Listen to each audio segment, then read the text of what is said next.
গণভবন লুট ও ৩২ নম্বর ভাঙচুরকারীদের ওপর প্রকৃতির অভিশাপ শুরু হয়েছে। গোলাম মাওলা রনি গণভবনের লুটপাট এবং ধানমন্ডি ৩২ নম্বর বাড়িতে ভাঙচুরের ঘটনায় জড়িতদের ওপর ইতোমধ্যে প্রকৃতির অভিশাপ শুরু হয়েছে বলে মন্তব্য করেছেন সাবেক সংসদ সদস্য ও রাজনৈতিক বিশ্লেষক গোলাম মাওলা রনি।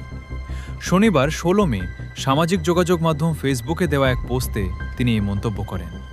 ফেসবুক পোস্টে গোলাম মাওলা রনি লেখেন, বর্তমানে দেখবেন যারা গণভবনে চুরির সঙ্গে এবং ৩২ নম্বর ভাঙার সঙ্গে জড়িত তাদের আর সেই রমরমা ভাব নেই। তারা আগের মতো বলতে পারছে না যে আমি এই কাজগুলো করেছি। এটা কোনো গর্বেরও বিষয় নয়।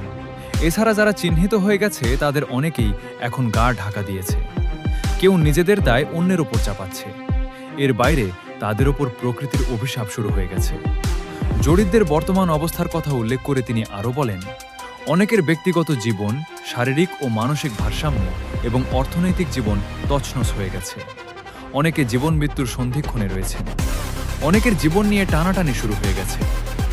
এই রাজনৈতিক বিশ্লেষক দাবি করেন, যারা এসব ঘটনার সঙ্গে জড়িত ছিলেন তাদের অনেকেই ইতোমধ্যে ক্ষমতাচ্যুত হয়েছে।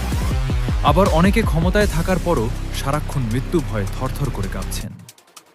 এমন পরিণতি কেন হয় সেই প্রশ্ন তুলে অতীতের রাজনৈতিক প্রেক্ষাপটের উদাহরণ টানেন রনি।